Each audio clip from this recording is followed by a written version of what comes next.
So you do some pulls on the Chronicle Wish Ode to the Dawn Breeze banner, and you get 5-star Eula. Now, what do you get with Eula besides thighs?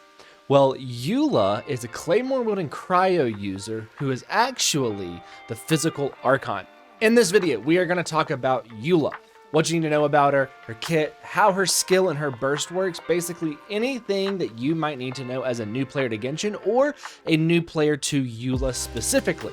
So the first thing that we're going to do is actually look at the current build of Eula for this video. One, it might be a good example of a later build further into the game, something to kind of look forward to. Two, if my Eula is doing more damage than yours, it might be the artifact set, it might be the weapon. This is a great way to see how my Eula is built. Alright, so my Eula is level 90 out of 90 with 2500 attack, 37 EM, not going to matter too much on Eula. Her crit split is 33.8 over 194. This is definitely a crit fish build on Eula and 131 ER. For a weapon, I am running a level 90 R1 Wolf's Gravestone, and I am running a 4-piece Pale Flame. She is C0, and her talents are 7, 6, 8. So my Eula can definitely be much better. So with that being said, let's go look at her normal attacks, her skill, and her burst. Okay, so her normal attacks are going to be relatively standard for a Claymore user, right? She's going to do, I believe it is a quote-unquote 5 swing.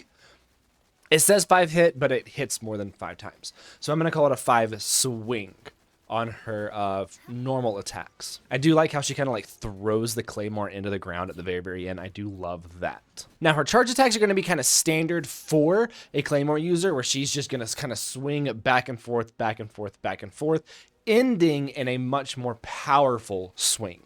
So now we're going to talk about her skill. Now her skill has a tap and a hold. If you just tap her skill, she's going to swing her Claymore, dealing cryo damage, as well as getting this little symbol above her head because she has a stacking mechanism. If we use her skill again, you're going to see that it's going to put another stack above her head with a maximum of 2 stacks. If, once you have these 2 stacks, you do a hold on her skill, she is going to swing the Claymore again, dealing another instance of cryo damage, but you're going to see these 2 swords, depending on however many stacks you have. If you have 1 stack, it's going to be 1 sword. If you have 2 stacks, it's going to be 2 swords. Come down and deal cryo damage. Now she does have a passive that if you use her hold skill and you use up 2 stacks, then it is going to do an instance of physical damage at the end of it. It's going to do an extra lightfall sword, which is kind of how her burst works. It's going to do a lightfall sword, and it is going to do physical AoE damage. Now her burst uses this stacking mechanism to its benefit. So her burst, she is going to swing her Claymore, doing an instance of cryo. However, this little thing behind her, this little like sword hilt, is going to be the Lightfall sword. And you have to do attacks to build up the Lightfall sword. After 7 seconds, it is going to slam into the ground, dealing a ton of physical damage. This is why she's the Physical Archon. Now, the way that you build up stacks for her burst, it is going to be with normal attacks, charge attacks, tap skill, and hold skill. Now, you do get more stacks on this burst, or you build more sword, with using her hold version. So there is a standard rotation, where it's a good way to consistently build up stacks for her burst. And along with that comes one of her passives, where if you use your burst, it resets the cooldown of the skill. So the simplest rotation to get some consistency is going to be tap her skill once, use her burst. Then you're going to normal attack 4 times, hold her skill, because whenever you use her burst, it will create a stack on her skill. Then you're going to normal attack until the burst slams. That is a consistent way to build up the stacks for her burst to get a ton of damage. There are variations, but this is the most simple version, and it works great at C0. Okay, so now we're going to look at the beginner artifact set. For the beginner artifact set, doing a 4-piece martial artist is going to be the way to go.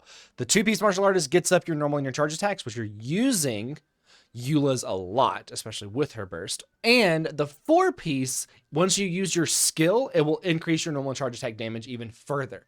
This is going to be very, very good for just increasing Eula's personal damage.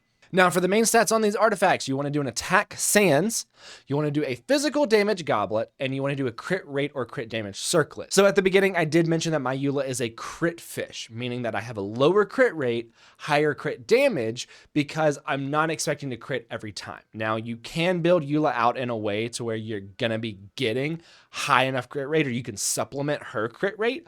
We'll talk about that a little further in the video. But typically you're going to run a crit damage circlet on Eula because you want her burst to do as much as possible. So for a beginner weapon, Skyrider Greatsword is going to be great. This is a 3-star weapon, but it does get up your physical damage bonus as well as its passive. On hit, normal and charge attacks increase attack by 10% for 6 seconds with a max of 4 stacks. So that's just going to be an extra 40% on your attack that Eula can enjoy. Now, if you don't have a Skyrider Greatsword, which you should, you can use Debate Club. It's not going to be anywhere as good as Skyrider Greatsword, but it's just another option early game. So another option would be the 4-star craftable weapon, Prototype Archaic. You do get the recipe for this weapon whenever you first log into the game, so you don't have to do any prerequisites to get it. This can get up attack, and the passive is just going to give you kind of a more overall damage, but is not the best for Eula. However, if you go into Dragon Spine, which you should, it sucks, I know, but just do it. You can get Snow Tomb Star Silver. And by doing some quests in there, you can actually get the blueprint for this weapon. This does get up physical damage bonus. Its passive is all right. It just kind of gives a little bit more damage overall. It doesn't increase Eula's personal damage, but the physical damage bonus is phenomenal for Eula. So now we're going to look at a party for Eula. And what I'm going to do is I'm going to actually talk about a couple different ones. First, I'm going to talk about a beginner-friendly party. And then after we show how that team works, I'm going to talk about other parties for like further in the game.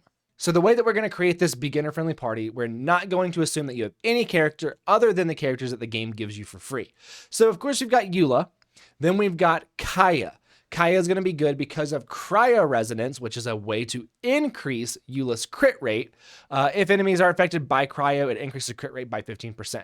So that automatically would make my Eula's crit rate go from 35 or 33, 35, whatever it was, up to 50, which would be great for Eula. So we want to have a second Cryo character in here so that way we can focus on crit damage. Then we're going to have Lisa.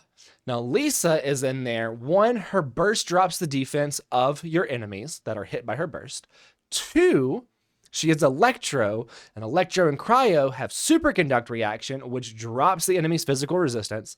3, she can equip Thrilling Tales of Dragonslayer, which is a 3-star catalyst, which its passive is phenomenal for an on-field DPS like Eula.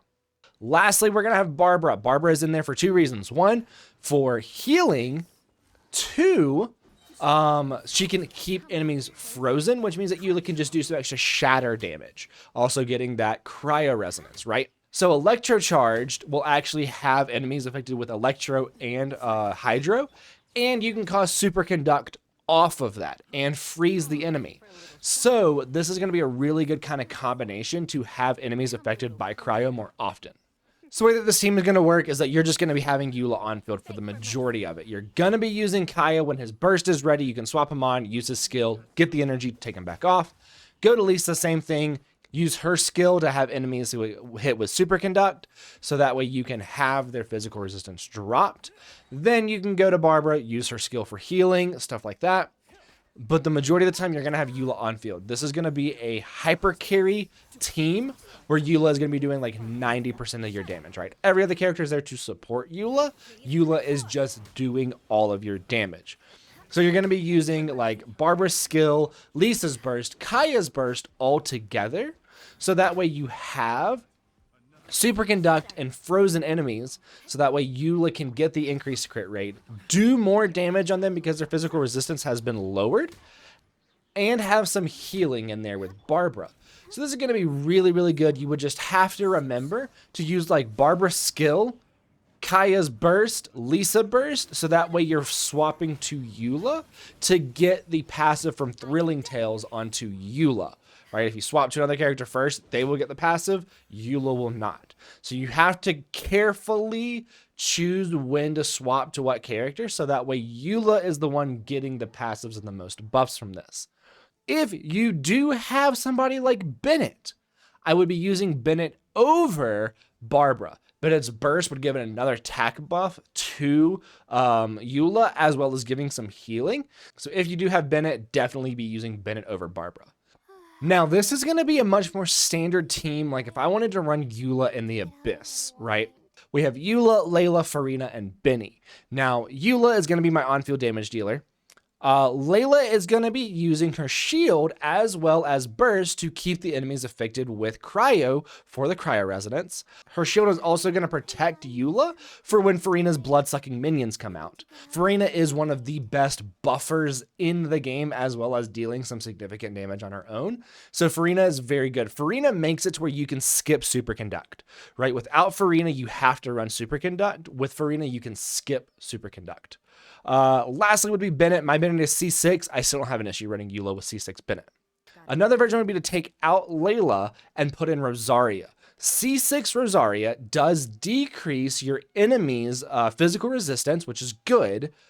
Also, Rosaria's passive gives 15% of her total crit rate to your on-field character. So if you get Rosaria to 100% crit rate, then Eula's crit rate would go up by 15%. Plus, Cryo Resonance can make Eula's crit rate go up to 65%, which is much, much more bearable than the 35% that she has right now. You do lose a shield, which means everybody's going to be lower HP because of Farina. You could take Farina out, you could put Lisa in, you could do a lot of different things to get the Superconduct, but having double Cryo is a must. And either Farina or Superconduct, and then somebody like Benny. That would be a much more standard team for like Abyss Eula. You could also change artifact sets, but that's not what we're going to talk about right now. That is going to be it for this video. If you do have any questions, do be sure to leave it down in the comments. Myself or somebody else will be sure to answer it, and I will see you in the next one.